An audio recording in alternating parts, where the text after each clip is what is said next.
ശൗലിനെ ദൈവം തിരഞ്ഞെടുക്കാനുള്ള കാരണം എന്താണെന്ന്. ഏത് ശൗലിനെ? പുതിയ നിയമത്തിലൊരു ശൗലുണ്ട്, പഴയ നിയമത്തിലൊരു ശൗലുണ്ട്. കീസിൻ്റെ മകനായ ശൗലിനെ, പഴയ നിയമത്തിലെ ശൗല്, ഇസ്രായേലിൻ്റെ ആദ്യത്തെ രാജാവായിട്ട് ദൈവം അവനെ തിരഞ്ഞെടുക്കുക. അതിൻ്റെ കാരണം എന്നാന്നുള്ളതാണ് നമ്മൾ പഠിച്ചുകൊണ്ടിരുന്നത്. 3 കാരണങ്ങൾ നമ്മൾ കഴിഞ്ഞ ആഴ്ച പഠിച്ചു. ഒന്ന്, ബെന്യാമീൻ ഗോത്രക്കാരൻ എന്ന് പറഞ്ഞാൽ ദൈവത്തിന് പ്രിയനായിരുന്നു. ഓർക്കുന്നു അങ്ങനെ പറഞ്ഞത്? ഇപ്പോൾ ഓർമ്മയുണ്ട്. ദൈവത്തിന് പ്രിയനായിരുന്നു. അവന് ജന്മം കൊടുത്ത അപ്പൻ പറഞ്ഞത് അവനെക്കുറിച്ച് എന്തുമായിരുന്നു? ബെന്യാമീൻ ഗോത്രത്തെക്കുറിച്ച് പറഞ്ഞത് ഇവൻ കടിച്ചു കീറുന്ന ചെന്നായ. എന്നാൽ അഭിഷക്തനായ മോശ അവനെക്കുറിച്ച് പറയുന്നത് ഇവൻ ദൈവത്തിന് പ്രിയൻ. ഇവൻ ദൈവത്തിന് പ്രിയൻ. ജന്മം കൊണ്ടൊരു പക്ഷേ, ജനനം കൊണ്ടൊരു പക്ഷേ നീ കടിച്ചു കീറുന്ന ചെന്നായുടെ സ്വഭാവമുള്ളവനായിരുന്നെങ്കിൽ ദൈവജനത്തോടുകൂടെ നടന്ന് ദൈവകൃപ അനുഭവിച്ച് വന്ന ഇവനെക്കുറിച്ച് മോശ പറയുന്നു ബെന്യാമീൻ ദൈവത്തിന് പ്രിയൻ. ജീവിതം ആരംഭിച്ചത് ഒരുപക്ഷേ ദൈവഹിതപ്രകാരമല്ലാത്ത ഒരു വിധത്തിലായിരുന്നേക്കാം. എന്നാൽ ജീവിതം അവസാനിക്കുന്നതിന് മുൻപ് ഈ ഒരു സാക്ഷ്യം ദൈവത്തിൽ നിന്ന് പ്രാപിച്ചോണം. ദൈവത്തിന് പ്രിയൻ എന്നുള്ളൊരു സാക്ഷ്യം തിരഞ്ഞെടുക്കാനുള്ള കാരണം ബെന്യാമീൻ ഗോത്രം. ബെന്യാമീൻ ഗോത്രം ദൈവത്തിന് പ്രിയപ്പെട്ട ഒരു ഗോത്രമായിരുന്നു. രണ്ടാമത്തൊരു കാര്യം നമ്മൾ പറഞ്ഞു, എന്താ പറഞ്ഞു? പിതാവിൻ്റെ ആജ്ഞ അനുസരിക്കുന്നവനായിരുന്നു, അല്ലേ? അവൻ ബെന്യാമീൻ ഗോത്രക്കാരനായിരുന്നു, ദൈവത്തിന് പ്രിയനായിരുന്നു. മൂന്നാമത് നമ്മൾ പഠിച്ചത് പിതാവിൻ്റെ ഹൃദയം അറിയുന്ന ഒരു മനുഷ്യനായിരുന്നു. പിതാവിൻ്റെ ഹൃദയം. കഴുതകൾ നഷ്ടപ്പെട്ടപ്പോൾ അത് അവൻ്റെയും കൂടെ നഷ്ടമായിട്ട് അവൻ എണ്ണുന്നത്. കഴുതകളെ തേടിപ്പോയ അവൻ പിന്നെ പറയുക, അയ്യോ അപ്പനിപ്പം നമ്മളെക്കുറിച്ചായിരിക്കും ചിന്തിക്കുന്നതെന്ന്. He has a heart of his father. അവൻ്റെ പിതാവിൻ്റെ ഒരു ഹൃദയം. അവൻ്റെ ഭാരത്തെ അറിയുവാൻ, വേദനകൾ അറിയുവാൻ, ചിന്തകളെ അറിയുവാൻ, എൻ്റെ പിതാവ് എന്തിനെക്കുറിച്ച് വ്യാകുലപ്പെടുന്നു എന്ന് പോലും അറിയുന്ന ഒരു മനുഷ്യനായിരുന്നു ബെന്യാമീൻ ഗോത്രക്കാരൻ ഈ ശൗല്. ദൈവം നമ്മളെ തിരഞ്ഞെടുക്കണമെങ്കിൽ എന്തെങ്കിലുമൊക്കെ നമ്മളിൽ കാണണം, കേട്ടോ. ചിലർ പറയാറുണ്ട് ഒന്നുമില്ല എന്നുള്ളൊരു മനോഭാവം എങ്കിലും നിനക്കുണ്ടെങ്കിൽ അത് തന്നെ നിന്നെ തിരഞ്ഞെടുക്കാനുള്ള ഒരു നല്ല ഗുണമാണ്. ഞാനിന്ന് അടുത്തൊരു പോയിന്റിലേക്ക് കയറാനായിട്ട് പോവുക. അങ്ങനെ ആടുകളെ അന്വേഷിച്ച് നടക്കുന്ന ഇവന് നമ്മൾ പറഞ്ഞു ഏതെല്ലാം ദേശത്തൂടെ അവർ സഞ്ചരിച്ചു എന്ന് നമ്മൾ വായിച്ചു. 1 ശമൂവേലിൻ്റെ പുസ്തകം 9-ാം അധ്യായത്തിൻ്റെ 4-ാം വാക്യം. അവൻ എഫ്രയീം മലനാട്ടിലും ശാലീശ ദേശത്തും കൂടെ സഞ്ചരിച്ച് അവയെ കണ്ടില്ല. അവർ ശാലീം ദേശത്തുകൂടെ സഞ്ചരിച്ചു, അവിടെയും ഇല്ലായിരുന്നു. അവൻ ബെന്യാമീന് ദൈവം അവകാശമാക്കി കൊടുത്ത ദേശം മുഴുവൻ സഞ്ചരിച്ചു, എങ്കിലും കണ്ടു കിട്ടിയില്ല. സൂഫ് ദേശത്ത് എത്തിയപ്പോൾ ശൗൽ കൂടെയുള്ള ഭൃത്യനോട് പറയുന്നു, വരിക, നമുക്ക് മടങ്ങിപ്പോകാം, അല്ലെങ്കിൽ അപ്പൻ കഴുതകളെക്കുറിച്ചുള്ള ചിന്ത വിട്ട് നമ്മെക്കുറിച്ച് വിഷാദിക്കും എന്ന് പറഞ്ഞു. ഞാൻ ഈ ഭാഗം പറഞ്ഞപ്പോഴൊരു കാര്യം പറഞ്ഞു. ഒരു കഴുതകളെ കാണാതാകുക എന്ന് പറയുന്നത് ഒരു അസാധാരണ സംഭവമാണ്. കാരണം ഒരിക്കലും കഴുത യജമാനനെ വിട്ട് എന്ത് ചെയ്യത്തില്ല, പോകത്തില്ല. നമ്മൾ ബുദ്ധിയില്ലാത്ത ജീവിയാന്നൊക്കെ പറയുന്നെങ്കിലും അതങ്ങനെ. അതുകൊണ്ടല്ലേ വേദപുസ്തകം പറയുന്നത് കഴുത തൻ്റെ യജമാനനെയും കാള തൻ്റെ ഉടയവനെയും കഴുത തൻ്റെ യജമാനൻ്റെ പുൽത്തൊട്ടിയും അറിയുന്നു, എൻ്റെ ജനമോ എന്നെ എന്ത് ചെയ്യുന്നില്ല, അറിയുന്നില്ലെന്ന് പറയാൻ കാരണം. അപ്പോൾ ഒരിക്കലും ഒരു കഴുത അവൻ്റെ യജമാനനെയോ അവൻ വളർന്നു വന്ന സാഹചര്യമോ വിട്ടു പോകാൻ താല്പര്യമില്ലാത്തതാണ്. ഇവിടെ അതിനെ കാണാതായി എന്ന് പറയുന്നത് ഒരു അസാധാരണ സംഭവമാണ്. ദൂത് കുടുംബത്തെ ഏതെങ്കിലും ജീവിതത്തിൽ ഏതെങ്കിലും അസാധാരണ സംഭവം നടക്കുന്നെങ്കിൽ ഓർത്തോ, ഒരു ദൈവത്തിൻ്റെ കരം ഇതിൻ്റെ പുറകിൽ ഉണ്ട്.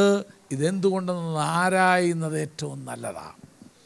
അങ്ങനെയാണ് ഇവിടെ എല്ലാം നടന്നിട്ട് കണ്ടു കിട്ടാതായപ്പോൾ ശൗൽ പറയുകയാണ്, ഇനി നമുക്ക് എന്തു ചെയ്യാം, മടങ്ങിപ്പോകാം. കാരണം അപ്പനിപ്പം 2 നഷ്ടം വന്ന പോലെ കഴുതയും കാണാനില്ല, അന്വേഷിച്ച് പോയവനെയും കാണാനില്ല.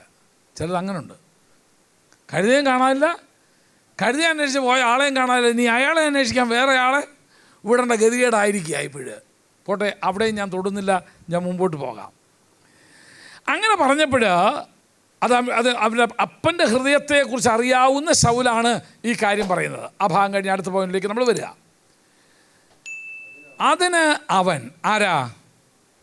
ഈ അവനാരാ? ഭൃത്യൻ. അതിന് അവൻ, ഈ പട്ടണത്തിൽ ഒരു ദൈവപുരുഷനുണ്ട്, അവൻ മാന്യനാകുന്നു, അവൻ പറയുന്നതെല്ലാം ഒത്തുവരുന്നു, നമുക്ക് അവിടെ പോകാം, നാം പോകുവാനുള്ള വഴി അവൻ ഒരു പക്ഷേ പറഞ്ഞു തരുമെന്ന് അവനോട് പറഞ്ഞു. ഇവിടെ നിന്നൊരു ചെറിയൊരു ചിന്ത ഞാൻ പറയാം. ഇതെന്നാ ശൗൽ അറിയാതെ പോയേ? എല്ലാ കാര്യവും എല്ലാവരും അറിഞ്ഞോണമെന്നില്ല കേട്ടോ. ആർക്കറിയാമായിരുന്നു ഇത്?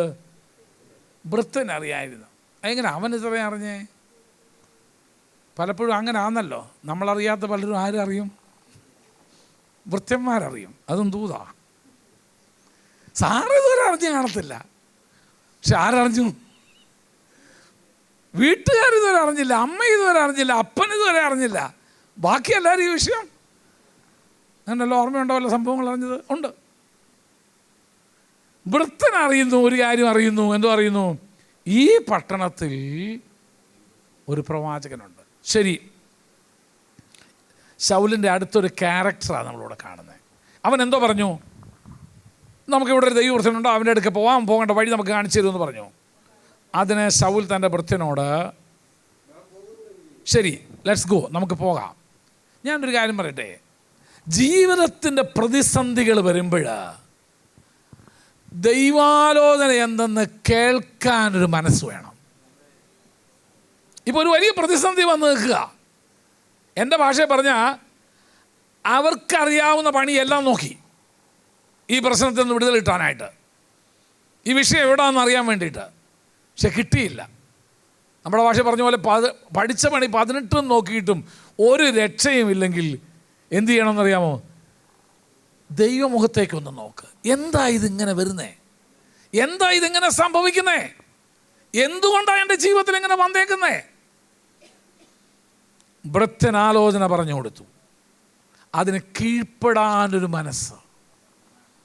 നമ്മളൊക്കെ ആണെങ്കിൽ പറഞ്ഞു, പടാ എനിക്കറിയാം, നിന്നെയൊക്കെ വിവരമുള്ളവനാ ഞാൻ, നീ ആരാ, നിനക്ക് എന്നാ അറിയാം, ഞാൻ ധനാഢ്യനായ അപ്പൻ്റെ മോൻ, അതുകൊണ്ട് നമുക്ക് പലരും പറഞ്ഞു തരുന്ന ആലോചന സ്വീകരിക്കാനുള്ള മനസ്സ് നമ്മുടെ ജീവിതത്തിലില്ല. ജീവിതത്തിൻ്റെ പ്രതിസന്ധി വരുമ്പോഴാ നമുക്ക് ദൈവമുഖത്തേക്കൊന്ന് പോകാം, നമുക്ക് ദൈവത്തിൻ്റെ ആലയത്തിലേക്കൊന്ന് ചെല്ലാം, നമുക്ക് ദൈവദാസനോടൊന്ന് ചോദിക്കാം എന്ന് ഒരുവനൊരാലോചന പറഞ്ഞാൽ അത് സ്വീകരിക്കാനൊരു മനസ്സുണ്ടായിരുന്നു. ശൗലിൻ്റെ ജീവിതത്തിൻ്റെ ഏറ്റവും വലിയ ഗുണം എന്നാണെന്നറിയാമോ? തന്നിലും എളിയവനാണ് ഇത് പറഞ്ഞതെങ്കിലും, തൻ്റെ പൈസ കൊണ്ട് ജീവിക്കുന്ന ഒരുത്തനാണ് ഈ ആലോചന പറഞ്ഞതെങ്കിലും ഏറ്റെടുക്കാനൊരു മനസ്സവനുണ്ടായിരുന്നു. ഇത് പറയുമ്പോൾ നിങ്ങൾക്ക് വേറെ ആരെങ്കിലും പെട്ടെന്ന് ഓർമ്മ വരുന്നുണ്ടോ? അവരിലും എളിയവരായ ഒരു വ്യക്തി ഒരു കാര്യം പറഞ്ഞപ്പോൾ അത് ഏറ്റെടുക്കാൻ മനസ്സ് വെച്ചത് കൊണ്ട് ജീവിതം മാറിയ ഒത്തിരി പേര് വേദപുസ്തകത്തിലുണ്ട്. അതിലൊന്നാം നയമാൻ. അരാം രാജ്യത്തിൻ്റെ സൈന്യാധിപനും പരാക്രമശാലിയുമായിരുന്നു നയമാൻ. ആൾ കുഷ്ഠരോഗിയായിരുന്നു. പക്ഷേ വീട്ടിൽ നിൽക്കുന്ന ബാല്യക്കാരി ഒരു കാര്യം പറഞ്ഞു, പെൺകുട്ടി ഒരു കാര്യം പറഞ്ഞു, യജമാനൻ ഞങ്ങളുടെ ദേശത്ത് പോയി ആ പ്രവാചകനെ ഒന്ന് കണ്ടിരുന്നെങ്കിൽ അവൻ്റെ കുഷ്ഠരോഗം മാറ്റി തരുമായിരുന്നല്ലോ. അത് ഏറ്റെടുത്തു. അവിടെ ചെന്നു, എന്തുകൊണ്ടായി? അതുപോലെ ജീവിതം മാറി. ഇന്ന് പകൽക്കാലം ഞാനൊരു കാര്യം പറയാം, ദൈവസന്നിധി വന്ന് ദൈവാലോചന ഏറ്റെടുത്ത വിഷയത്തിന് പരിഹാരമുണ്ട്. അതിനൊന്ന് മനസ്സ് വെച്ചാൽ മതി.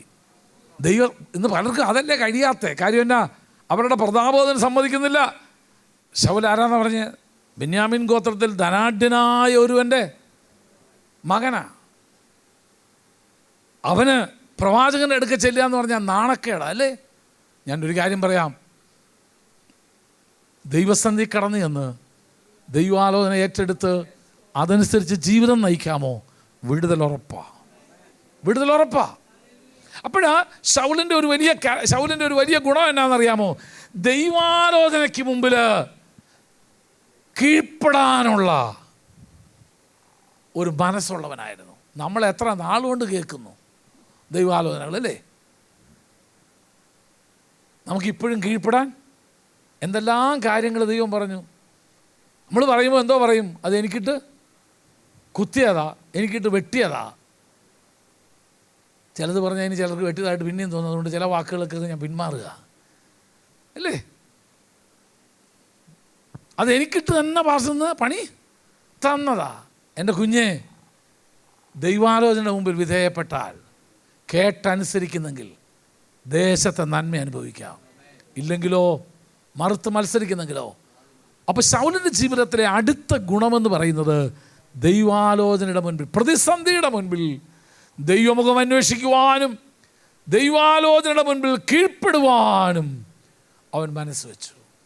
ഇന്ന് രാവിലെ ആരാധനയ്ക്ക് വരാൻ നേരത്ത് ഒരു സഹോദരി പറഞ്ഞു, എനിക്ക് ഇന്നൊരു കാര്യം എൻ്റെ ശരീരത്തിൽ എനിക്കൊരു അസ്വസ്ഥതയാണ്, ഞാനത് കളയാൻ ആഗ്രഹിക്കുന്നു. ആ ഒരു ഫീൽ ചെയ്ത് ആ ഒരു ഇത് മനസ്സിലായപ്പോഴേ അന്നേരേ അതിൽ നിന്ന് വിടുതൽ പ്രാപിക്കാനായിട്ട്, അന്നേരേ അതിൽ നിന്നൊരു മോചനം പ്രാപിക്കാനായി ഞാനൊരു കർത്താവ് ഒരു കാര്യം നിന്നോട് പറയുമ്പോൾ, ദൈവത്തിൻ്റെ പരിശുദ്ധാത്മാവ് നിൻ്റെ ഹൃദയത്തോടൊരു കാര്യം ഇടപെടുമ്പോൾ അതനുസരിക്കാൻ, ഏറ്റെടുക്കാൻ, വിധേയപ്പെടാൻ നിനക്ക് മനസ്സുണ്ടോ?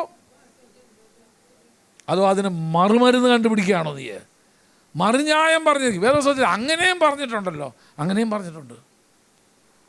പക്ഷെ നിന്നോടുള്ള ദൈവാലോചന, നമ്മോടുള്ള ദൈവാലോചന അനുസരിക്കുവാൻ നമുക്ക് മനസ്സുണ്ടോ? ശൗലിൻ്റെ ജീവിതത്തിൽ പ്രതിസന്ധികളുടെ മുൻപിൽ ദൈവമുഖം അന്വേഷിക്കുവാനും ദൈവാലോചന ഏറ്റെടുക്കുവാനും അവന് മനസ്സുള്ളൊരുവനായിരുന്നു. അതുകൊണ്ടാണ് ദൈവം അവനെ തിരഞ്ഞെടുക്കാൻ കാരണം. അടുത്തത് അവൻ്റെ ജീവിതത്തിലെ അടുത്ത ഗുണത്തിലേക്ക് നമുക്ക് നോക്കാം. അവിടെ എന്താ പറയുന്നത്? അങ്ങനെ പോകാമെന്ന് പറഞ്ഞപ്പോൾ ശൗൽ തൻ്റെ ഭൃത്യനോട് ചോദിക്കുക, 7-ാമത്തെ വാക്യം.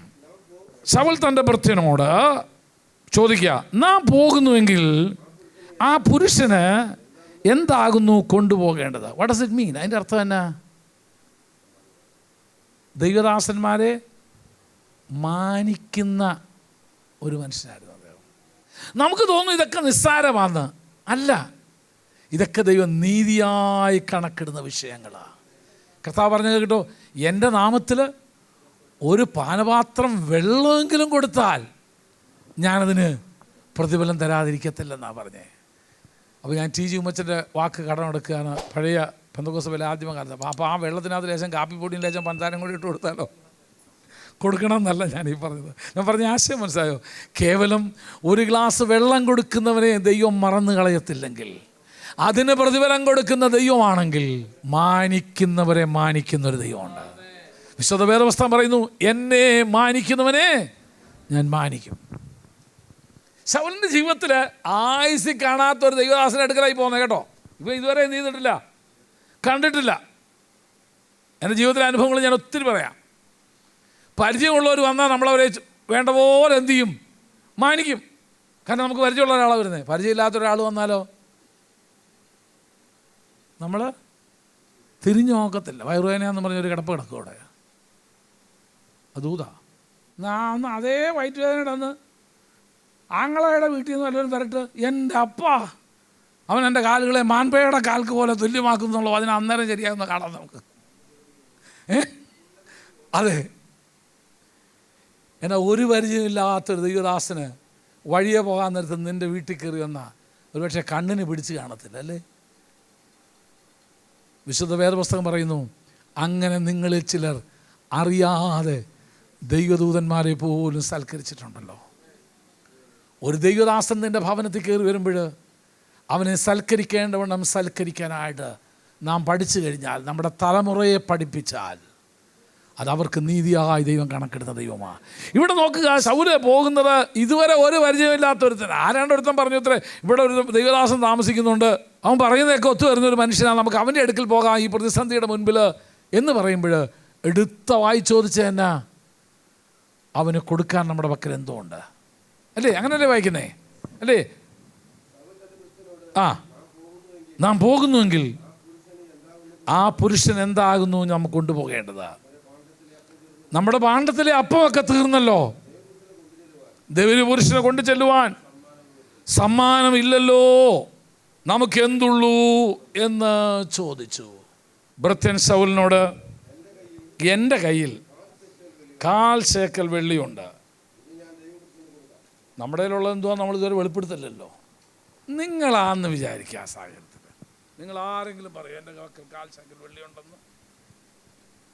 സത്യമേ പറയാവൂ. കാര്യം എന്താ? പോകുന്ന അയാളുടെ ആവശ്യത്തിന് വേണ്ടിയാ. ആരുടെ ആവശ്യത്തിന്? അല്ലേ? ശൗലിൻ്റെ ആവശ്യമാണ് പോകുന്നത്. നമ്മുടെ ആവശ്യമാണെങ്കിൽ നമ്മൾ എവിടെ നിന്നെങ്കിലും എന്ത് ചെയ്യും? കാലല്ല ആരെയെങ്കിലും ഉണ്ടാക്കി കൊണ്ടുവരും. ഇതിപ്പം പോകുന്നത് എന്തുവാ? അവൻ്റെ ആവശ്യത്തിനാ. ഞാനൊരു കാര്യം പറയാം, അങ്ങനെയുള്ള ചില ഭൃത്യന്മാരുണ്ടെങ്കിൽ എന്തൊരാശ്വാസമാണെന്നറിയാമോ? അല്ലേ? ഭൃത്യം പറയാ എന്ത് പറയുന്നത്? നമുക്കിപ്പോൾ ആലോചന കേൾക്കാനായിട്ട് പോകണം, ദൈവദാസൻ്റെ അടുക്ക പോകണം, പക്ഷെ അവൻ്റെ കൈ കൊടുക്കാനൊന്നും, കാരണം ഇവനും കൂടെ കഴിച്ച് തീർത്തത് ഇല്ലയോ? അപ്പം അതോ അല്ലേ, ഇവനും കൂടെ കഴിച്ച് തീർത്തത്. പക്ഷെ ഒരു പ്രതിസന്ധി വന്നപ്പോൾ ഈ ഭൃത്യൻ പറഞ്ഞ് ശ്രദ്ധിച്ച്, എൻ്റെ പക്കൽ 1/4 ശേക്കൽ വെള്ളിയുണ്ട്. 1/4 ശേക്കൽ വെള്ളി എന്ന് പറയുന്നത് വലിയ കാര്യമൊന്നുമല്ല, ഇന്നത്തെ കാലത്ത് ഒരു വലിയ തുകയാണ്. എങ്കിലും 1/4 ശേക്കൽ വെള്ളിയുണ്ട്, നമുക്കത് കൊടുക്കാം. എനിക്ക് ഒരു കാര്യത്തിൽ വലിയ സന്തോഷമുണ്ട്. ഈ ദൈവദാസന് റേറ്റ് ഒന്നും ഇല്ലായിരുന്നു. ഞാനൊരു കാര്യം പറയട്ടെ, നിൻ്റെ ഉള്ളത് കൊടുത്താൽ അത് മതി കർത്താവിന്. ആദ്യം നിന്നൊന്നും എടുത്തു വയ്ക്കാതെ കൊടുത്തേച്ചാൽ മാത്രം മതി. എൻ്റെ കയ്യിൽ 1/4 ശേക്കലേ ഉള്ളൂ. അതനുസരിച്ച് വിടുതലിൻ്റെ ശുശ്രൂഷ ഏറ്റക്കുറച്ചിലൊന്നുമില്ല. ഇത്രയല്ലേ തന്നുള്ളൂ എന്നാൽ 2 പൂതം അവിടെ ഇരുന്നോട്ട് ബാക്കി 4 എണ്ണത്തെ ഇറക്കി വെച്ച് ഞാൻ എന്ത് ചെയ്യാം? ബാക്കി ഇനി ഉണ്ടാകുന്ന കാലത്ത് തന്നെ വിളിക്കാൻ നേരം ഞാൻ എന്ത് ചെയ്യാം? ബാക്കിയോടെ ഇറക്കിത്തരാം. അതുകൊണ്ടാണ് ശമൂവേൽ പ്രവാചകൻ പിന്നെ സാക്ഷ്യം പറയുന്നത്, നിങ്ങളുടെ ആരുടെയെങ്കിലും ആടോ അന്നത്തെ സമ്മാനമൊക്കെ കൊടുത്തിരുന്ന ഏതാ വല്ലതും ഞാൻ ചോദിച്ചിട്ടുണ്ടോ എന്ന് ശമൂവേൽ പ്രവാചകൻ തൻ്റെ ഇടത്തോടെ നിന്ന് ചോദിച്ചതിൻ്റെ കാരണമാണ്. ദാസൻ പറയുക, ഭൃത്യൻ പറയുകയാണ്, എൻ്റെ പക്കല ഞാനൊരു കാര്യം ചോദിച്ചോട്ടെ. ഇവിടെ നിന്നൊരു കാര്യം ഞാൻ കണക്ട് ചെയ്യാൻ ഞാൻ ആഗ്രഹിക്കുക. ഇവിടെ ആവശ്യം ആരുടെയാ? ശൗലിൻ്റെയാ. അവനാ ദൈവാലോചന കേൾക്കേണ്ടത്, അവനാ അറിയേണ്ടത്. വേറൊരുവന് ദൈവ ആലോചന കേൾക്കേണ്ടത്, അല്ലെങ്കിൽ അവനും ദൈവവുമായിട്ടൊന്ന് കണക്ട് ചെയ്യപ്പെടേണ്ടതിന് നിൻ്റെ കയ്യിലുള്ളത് മുടക്കാൻ നീ തയ്യാറാണോ? ഞാൻ പറഞ്ഞ മനസ്സിലായി? എത്ര പേരുണ്ട്? ശൗലിന് പ്രവാചകൻ്റെ അടുക്ക ചെന്ന് ദൈവാലോചന അറിയണമെങ്കിൽ ഇപ്പോൾ തടസ്സമായി നിൽക്കുന്ന എന്തോ അവൻ്റെ കയ്യിൽ ഒന്നുമില്ല. പക്ഷെ നിൻ്റേലുണ്ടത്, നിൻ്റേലുള്ളത് വേറൊരുവൻ ദൈവത്തെ അറിയുവാൻ, ദൈവവുമായി ഒന്ന് കണക്ട് ചെയ്യാനായിട്ട്, ദൈവവുമായി ഒന്ന് ബന്ധപ്പെടാൻ നിൻ്റെ കയ്യിലുള്ളതൊന്ന് കൊടുക്കാൻ നിനക്ക് മനസ്സുണ്ടോ? അയ്യോ അതെൻ്റെ കൊച്ചിന് ഫീസ് കൊടുക്കാൻ വേണ്ടി വെച്ചേക്കുന്നതാ, എൻ്റെ കൊച്ചിനെ നീ എടുത്തു കൊട്. നിൻ്റെ കൊച്ചിന് ഫീസ് കൊടുക്കാൻ സ്വർഗത്തിലെ ദൈവം അതിൻ്റെ അപ്പുറത്ത് നിനക്ക് തരും.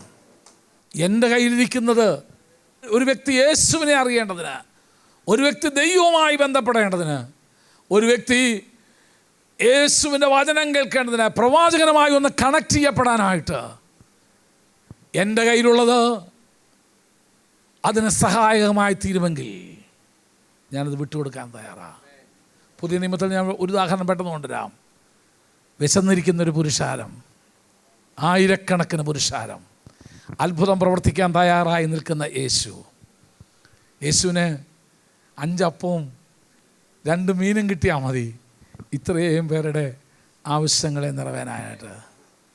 കാര്യം പറയാം, നിൻ്റെ കയ്യിലിരിക്കുന്ന 1000 രൂപ കിട്ടിയാൽ മതി ഒരു കുരുടനൊരു വടിയും അവനൊരു ബൈബിളും മേടിച്ചു കൊടുക്കാനായിട്ട്. അത് വേണ്ടിയിട്ട് പറഞ്ഞല്ല ഞാൻ പറഞ്ഞത്, ഞാൻ ആശയം പറഞ്ഞത് മനസ്സിലായത് നിങ്ങൾക്ക്? നിൻ്റെ കയ്യിലിരിക്കുന്ന ഈ 5 അപ്പവും ഈ 2 മീനും ഉണ്ടെങ്കിൽ ഒരു കുരുടന് 2 വർഷത്തേക്ക് കണ്ട് നടക്കാനായിട്ട് സാധിക്കും. അതവന് കാഴ്ചയായിരിക്കും. അവൻ ആയുസ് മുഴുവനും ദൈവത്തിൻ്റെ വചനം കേൾക്കാനായിട്ട് കഴിയും. നിൻ്റെ കയ്യിലുള്ള റിസോഴ്സസ്, നിൻ്റെ കയ്യിലുള്ള നന്മ, നിൻ്റെ കയ്യിലുള്ള അനുഗ്രഹങ്ങൾ, ദൈവം നിൻ്റെ കയ്യിൽ ഏൽപ്പിച്ച നന്മകൾ വേറൊരുവൻ ദൈവത്തെ അറിയുന്നതിന്, അവൻ യേശുവുമായി ബന്ധപ്പെടുന്നതിന്, അവൻ ദൈവാലോചന കേൾക്കേണ്ടതിന്, അവനോടുള്ള ദൈവത്തിൻ്റെ ആലോചനയെന്ന് ഗ്രഹിപ്പാൻ കഴിയേണ്ടതിന്, കർത്താവേ എൻ്റെ കയ്യിലുള്ളത് ഞാൻ തിട്ടുതരാൻ ഞാൻ തയ്യാറാ. അങ്ങനെ ചെയ്തിരുന്നെങ്കിൽ ഈ പട്ടണം എന്നേ യേശുവിനെ അറിഞ്ഞേനെ. അങ്ങനെ ചെയ്തിരുന്നെങ്കിൽ ഈ പട്ടണത്തിലുള്ള അനേകർ യേശുവിനെ കണ്ടെത്തിയനെ. ഇവിടെ വലിയൊരു പാഠം നമ്മെ അവൻ പഠിപ്പിക്കുക, ദാസൻ പഠിപ്പിക്കുക. എൻ്റെ കയ്യിലുള്ളത്, എൻ്റെ കയ്യിൽ കാൽശേക്കലേ ഉള്ളൂ, അത് ഞാൻ വിട്ടു തന്നേക്കാം. ഇന്ന് പകൽക്കാലം ചോദിക്കട്ടെ, കർത്താവ് നമ്മുടെ കയ്യിൽ തന്ന എത്രയൊക്കെ. ആ ബാലനെ കണ്ടുപഠിക്കണം. 5 അപ്പവും 2 മീനും കർത്താവിൻ്റെ കൈ കൊടുത്തു. നമ്മുടെ കയ്യിലുള്ളത് കർത്താവിന് വേണ്ടി വിട്ടുകൊടുക്കാൻ നാം തയ്യാറായിരുന്നെങ്കിൽ, അല്ല മറ്റുള്ളവർക്ക് വേണ്ടി കൊടുക്കാൻ നമ്മൾ തയ്യാറായിരുന്നെങ്കിൽ, അവരെല്ലാം യേശുവുമായി ബന്ധപ്പെട്ടേനെ, ദൈവത്തിൻ്റെ ആലോചന അവരറിഞ്ഞേനെ. ഇന്ന് പകൽക്കാലം ചോദിക്കട്ടെ, എത്രയോ അവസരങ്ങൾ ദൈവം നമ്മുടെ മുമ്പിൽ തന്നു. To use, to spend our resources for the benefit of other people. മറ്റുള്ളവരുടെ നന്മയ്ക്ക് വേണ്ടി, മറ്റുള്ളവർ യേശുവിനെ അറിയേണ്ടതിന് വേണ്ടി, മറ്റുള്ളവർ ദൈവകൃപയിൽ കടന്നു വരേണ്ടതിന് വേണ്ടി, മറ്റുള്ളവർ ദൈവാലോചന കേൾക്കേണ്ടതിന് വേണ്ടി എൻ്റെ പക്കലുള്ളത് ഇതാ ഞാൻ വിട്ടുതരുന്നു. കാൽശേക്കൽ വെള്ളി എൻ്റെ പക്കലുണ്ട്. നിനക്ക് ദൈവപുരുഷൻ്റെ അടുക്ക പോയി ആലോചന പ്രാപിക്കാനായിട്ട് ഞാൻ ഈ പൈസ നോക്കി തരാം.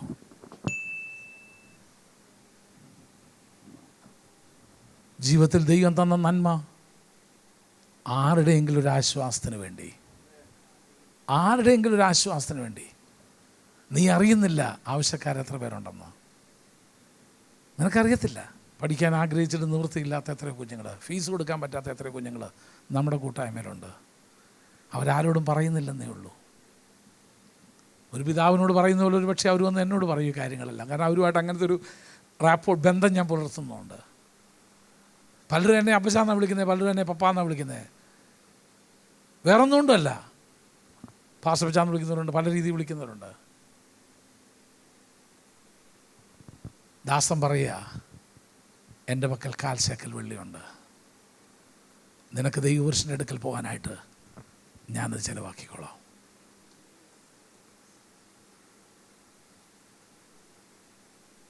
നിനക്ക് ദൈവപുരുഷൻ്റെ അടുക്കൽ പോകാൻ.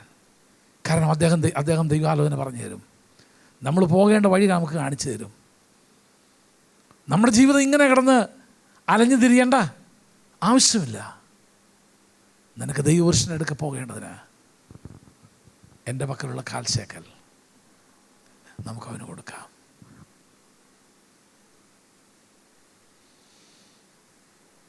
അവർ ചെന്നു. എൻ്റെ വാക്കുകൾ അവസാനിപ്പിക്കാൻ പോവുക. ശൗലിൻ്റെ, നമ്മൾ എത്രയോ പേരുടെ കൂടെ നടന്നിട്ടും അവരുടെ ആവശ്യം എന്തുവാന്ന് നമുക്കറിയത്തില്ലല്ലോ. ഇപ്പോഴും നമ്മുടെ കൂടെ ആരാധിക്കുന്നൊരു വിശ്വാസിയുടെ ആവശ്യം നമുക്കറിയാമോ? കഴിഞ്ഞ ആഴ്ച അവരെന്താ ആരാധനയ്ക്ക് വരാഞ്ഞെന്നറിയാമോ? നമ്മുടെ കൂടെ ആരാധിക്കുന്നവരല്ലേ, നമുക്കറിയാമോ? ശൗൽ അത് വാങ്ങിച്ച് ദൈവപുരുഷൻ്റെ അടുത്തേക്ക് പോവുക. ഭാഗത്തുനിന്ന് ഞാൻ പറയുന്നൊരു വലിയ ചിന്ത ദൈവമക്കളോട് നിങ്ങളോട് പറയുന്നത്, ഉണ്മാനും ഉടുക്കാനും ഉണ്ടെങ്കിൽ മതിയെന്ന് വയ്ക്കേ. അല്പം എന്തെങ്കിലും ഒന്ന് നമുക്കൊന്ന് അല്പം അതിൽ നിന്നൊന്ന് മീതി വയ്ക്കാൻ കഴിയുമെങ്കിൽ അത് വേറൊരുത്തൻ്റെ ആശ്വാസത്തിനായിക്കട്ടെ. കണ്ണുകൾ അടയ്ക്കാം, നമുക്ക് പ്രാർത്ഥിക്കാം. എല്ലാ കണ്ണുകളും അടയട്ടെ. ദൈവസ്ഥലം നമുക്ക് എഴുന്നേറ്റ് നിൽക്കാം. എത്രയോ അവസരങ്ങൾ ദൈവം നമുക്ക് തന്നു. എത്രയോ പേരുടെ ആവശ്യങ്ങൾ നമ്മുടെ മുൻപിൽ നമ്മൾ കണ്ടു. അതിനെതിരെ കണ്ണടച്ച് അതെന്നോടുള്ളതല്ല, എനിക്കതൊരു വിഷയമല്ല എന്നുള്ള രീതിയിൽ നമ്മളതിനെ അവഗണിച്ച് മാറുന്നെങ്കിൽ ഒരു വലിയ കണക്ക് ഞാൻ നീ കൊടുക്കേണ്ടി വരും. ഒരു വലിയ വില നമ്മൾ കെട്ടേണ്ട ഒരു ദിവസം വരുന്നു. ഒരു വാക്ക് മതിയായിരുന്നു ചിലരെ നിലനിർത്താൻ. കാൽശേക്കൽ വെള്ളി മതിയായിരുന്നു ഒരു ജീവിതത്തെ ദൈവത്തിലേക്ക്, പ്രവാചകനിലേക്ക് അടുപ്പിക്കാൻ. ഒരു സമർപ്പണത്തിലേക്ക് ദൈവം നമ്മളെ ക്ഷണിക്കുക. ശൗലിൻ്റെ കൂടെ നടന്ന ഭൃത്യൻ പറയുന്നു, എൻ്റെ പക്കൽ അതുണ്ട്, അതങ്ങ് എടുത്തോളൂ.